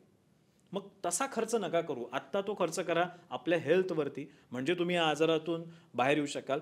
जे काही स्टेप्स, परत एकदा, जे काही स्टेप्स पेशंट करतायत सगळे स्तुत्य आहेत. फक्त चेक करा की तुम्हाला ते अप्लिकेबल आहेत की नाही. बरोबर आहे. आणि आपल्या या पॉडकास्टच्या माध्यमातून अनेक पेशंट आहेत जे आपल्याला कमेंट देखील करतायत, त्यांचे प्रश्न आपल्याला विचारतायत. त्यातला एक प्रश्न मला तुम्हाला विचारायचा आहे की एक पेशंट आहेत ज्यांचं वय 50-55च्या रेंजमध्ये आहे. त्यांना शुगर झाली, ती पार 400 पर्यंत गेली आणि आता ते पेशंट डायलिसिसवर आहेत. आणि जसं तुम्ही आत्ताच उल्लेख केला की मग सकाळी उठून भरपूर पाणी पिऊन चालणार नाही आहे, कारण त्यांना पाणी देखील डॉक्टरने ठरवून दिलंय की तुम्हाला दिवसाला इतकंच पाणी प्यायचंय. मग अशा पेशंटने काय करायला हवं शुगरच्या बाबतीत, किंवा डायलिसिस देखील त्याचं कमी होईल या बाबतीत? डायलिसिसचं प्रमाण कमी होऊ शकतं. किडनी फेल्युअर झाल्यानंतर बघा, एक लक्षात घ्या की डायबिटीज झाला आणि डायबिटीजमधून आता किडनी फेल झाल्यात, तर तुम्ही प्रयत्न असा केला की मी डायबिटीज रिव्हर्स करीन, तर तुमचा किडनी डिसीज पण रिव्हर्स होतो. म्हणजे मी असं पाहतो याच्याकडे की नदीच्या पात्रात पाणी वाढलं की ते गावात पोचतं. आता गावातलं पाणी कमी करायचं आहे तर काय केलं पाहिजे सगळ्यात पहिले, तर पहिले पात्रातलं कमी झालं की आपोआप गावातलं कमी होणं, ओझरणार आहे ते पाणी. सो प्रमेह किंवा डायबिटीज हा जो त्याचा रूट कॉज होता त्याला तुम्ही एलिमिनेट करा, म्हणजे तुमचे कॉम्प्लिकेशन सुद्धा बरे होतात. क्रिएटिनिन 5 वरून तुमचं 3 वर येतं, 2.5 वर येतं, 2 वर येतं, जर तुम्ही हे व्यवस्थित फॉलो केलं तर. कारण साखर खूप मोठा डॅमेज करते आपल्या शरीरातल्या महत्त्वाच्या अवयवांना, आणि ज्यावेळी आपण ते रिव्हर्स करायला लागतो बऱ्याचशा गोष्टी सोप्या होऊन जातात. बरोबर. एक 5 स्टेप्स, किंवा मी जर तुम्हाला विचारल्या की 5 स्टेप जर योगा करायच्या किंवा एखादी मुद्रा करायची आहे किंवा घरच्या घरी काही व्यायाम करायचे आहेत, तर ते असे 5 कोणत्या गोष्टी असतील की त्या आपण करून शुगर कंट्रोल करू शकतो? 5 अशा आकडे मोजून सांगायचे झाल्या तर मी सांगेन 5 प्रकारचे व्यायाम करा. 5 प्रकारचे व्यायाम कोणते आहेत? एक तर कार्डिओ, धावणं, पळणं, पोहणं, सायकल चालवणं, दोरीच्या उड्या, हे सगळे कार्डिओ आहेत. त्यात तुमचं हार्ट रेट वाढतो, बीपी वाढतो, घाम येतो, श्वास लागतो, हे सगळं होतं, त्याला कार्डिओ म्हणतात त्याला. दुसरं आहे वेट ट्रेनिंग, वजनं उचला, तुमच्या एकेका मसल ग्रुपचे व्यायाम करा. मग त्यात 4 आर्म्स असतील, आर्म्स असतील, शोल्डर असेल, बॅक असेल, चेस्ट असेल, थाईज असेल, ग्लूट असेल, काफ असेल, या सगळ्या मसलचे व्यायाम करा, वेगवेगळ्या मसलचे, जेणेकरून त्या मसल्स थोड्याशा हेल्दी होतील. कारण डायबिटीजमध्ये सगळ्यात मोठं मसल वीक होत जातात. डायबिटीजचा पेशंट ओळखता कसा येतो, तर जुना डायबिटीजचा पेशंट आहे त्याला ओळखायचं कसं, त्याची चेस्टच्या मसल कमी झाल्या, शोल्डर कमी झाले, ग्लूट फ्लॅट झाले, थाईज एकदम बारीक झाले आहेत, की समजा हा 10 वर्ष जुना डायबिटिक आहे. सो दुसरा व्यायाम आहे वेट ट्रेनिंग. तिसरा आहे स्ट्रेचिंग. आपल्या योगासनांमध्ये जे वेगवेगळे प्रकार असतात ते योगासनांचे वेगवेगळे, मग त्याच्यात अर्धघटी चक्रासन असेल, वज्रासनातले वेगवेगळे व्यायाम असतील, उभं राहून करायचे वेगवेगळे आसनं असतील, ती आसनं सगळी करा ज्याच्यात स्ट्रेचिंग होत आहे, तुमचं शरीर ताणलं जातं आहे. सूर्यनमस्कार स्वतः एक खूप चांगलं असा व्यायाम आहे ज्याच्यात स्ट्रेचिंग खूप चांगल्या पद्धतीने होतात. स्ट्रेचिंग झाल्यानंतर बॅलन्सिंग, वृक्षासन आपण करतो, की स्वतःच्या शरीराला, पायाला बेसिकली आपण बॅलन्सिंगचे कल्चर लावतो. कारण नाहीतर डायबिटीजमध्ये पायाची खूप म्हणजे वाईट अवस्था होते, त्याच्यात वुंड होतात, न्यूरोपॅथी होतं. मग तिथे बॅलन्सिंग एक्सरसाइज करा. आणि सगळ्यात शेवटचं म्हणजे रेस्पिरेटरी, म्हणजे फुफ्फुसाचे प्राणायाम. तुम्ही प्राणायाम केलं की स्ट्रेस लेवल्स ड्रॉप होतात. स्ट्रेस लेवल ड्रॉप झालं की फास्टिंग शुगर नॉर्मल येते आणि तुम्ही त्या स्ट्रेसमधून बाहेर यायला लागता. त्यामुळे प्राणायामाचा व्यायाम, त्यामुळे 5 प्रकारचे व्यायाम, 5 आकडा जर असेल तर 5 प्रकारचे व्यायाम मॅच होत आहेत. स्वाभाविक आहे की डाएट केलं नाही आणि व्यायाम करत राहिला तरी फायदा होणार नाही आहे. सगळ्या गोष्टी जोडून एकत्र करायच्या आहेत. आणि ते असं आपण म्हणू ना, भाजी बनवतो कसं, मी परत भाजीचा उल्लेख करतो की भाजी बनवताना काय काय नीट टाकलं पाहिजे. तर पाण्यापासून, भाजीपासून, मिठापासून सगळं त्या प्रमाणात आलं तर ती भाजी छान बनेल, तर ती रेसिपी टेस्टी बनेल. सो आपलं शरीरसुद्धा एक छान रेसिपी आहे. ती जर छान बनवायची असेल तर या सगळ्या गोष्टींचा व्यवस्थित मोजून मापून वापर केला पाहिजे, तर आपलं शरीर छान होतं. आणि मी म्हणेन की मग असं छान शरीर इतरांसाठी सुद्धा सुगंध देणारं असतं आणि तसं टिकवणं हे आपलं काम. बरोबर आहे. आणि नवीन वर्षाला सुरुवात झालेली आहे, त्यामुळे ज्यांना संकल्प करायचा आहे किंवा ज्यांच्या डोक्यात आहे की मला काहीतरी करायचं आहे, त्यांच्यासाठी या 5 गोष्टी खूप फायदेशीर ठरणार आहे. तुम्ही आजपासून याची सुरुवात करू शकता आणि मग तुम्हाला नेमकं कसं वाटतंय हे तुम्ही कमेंटमध्ये आम्हाला सांगा. त्याचबरोबर तुमचा कोणता प्रश्नही असेल डायबिटीसशी निगडीत, तोही तुम्ही थेट डॉक्टरांना विचारू शकता. आणखीन एक जाणून घ्यायचं आहे की डायबिटीस झाल्यानंतर डॉक्टर सांगतात तुम्ही खूप चाला. मग ते पेशंट खूप चालतात देखील, सकाळ संध्याकाळ जे काही रुटीन असेल, तरीही त्यांची शुगर कमी होत नाही. काही पेशंटच्या बाबतीत होते, पण काही पेशंटला रिझल्ट हा दिसत नाही. तर अशा वेळेला काय करायचं? मगाशी मी त्याचा उल्लेख केला ऑलरेडी की 5 प्रकारचे व्यायाम. बघा, ह्या 5ही प्रकारांचा आपलं अप्लिकेशन आहे डायबिटीजमध्ये. तुम्ही ज्यावेळी चालता त्यावेळी शरीरातल्या सगळ्या मसल नाही वापरल्या जात. तुम्ही ज्यावेळी कोर मसलचे व्यायाम कराल, तुम्ही ज्यावेळी अप्पर बॉडीचा व्यायाम कराल, तुम्ही बॅकचा व्यायाम कराल, त्यावेळी सगळ्या मसल ॲक्टिवेट होतात. एक लक्षात घ्या की कार्डिओ याला का म्हणतात, तुम्हाला जर लाँग लाईफ हवी असेल ना तर वॉक करा, तुमची लाईफ लाँग राहील, कारण कार्डिओ होतं आहे. पण तुम्हाला क्वालिटी ऑफ लाईफ हवी असेल तर तुम्हाला मसल ट्रेनिंग शिवाय पर्याय नाही. तुम्हाला मसल फिट ठेवायला लागतील, मसलचे वेगवेगळे व्यायाम, वेगवेगळे आसनं, कारण त्याच्याशिवाय आपले कॉर्डिनेशनच होणार नाही ना. माझ्या शरीरात बऱ्याचशा मसल्स आहेत की ज्या मी खूप कमी वेळा वापरतो. मग त्या कमी वेळा वापरल्या की त्या कमजोर झाल्या. मग ज्यावेळी कुठल्या इमर्जन्सी कंडिशन्स आहेत त्यावेळी त्या सपोर्ट नाही करणार, कारण ते यूजमध्येच नाही आहेत. वॉक ही मोस्ट नॅचरल एक्सरसाइज आहे की तुम्ही काही म्हणा की न म्हणा तुम्हाला चालायचंच आहे. बट बरेचसे व्यायाम आहेत की जे तुम्हाला करायचे नाही आहेत. फॉर एक्झाम्पल सूर्यनमस्कारामध्ये आपण जे मागे झुकतो ते कधी करायला लागतं एखाद्याला? रुटीन लाईफमध्ये एवढं मागे कोण झुकतं? कोणी झुकत नाही. पश्चिमोत्तान कोण करतं रुटीन लाईफमध्ये? कोणी करत नाही.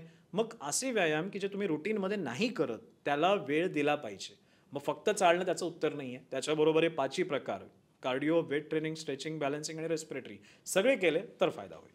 बरोबर. आरोग्यावर बोलू काही आपल्या पॉडकास्टमध्ये शुगर, त्यामुळे नेमकं काय काय होतं, काय करायला हवं आणि काय करू नये, या सगळ्या गोष्टी तुम्ही सांगितल्या.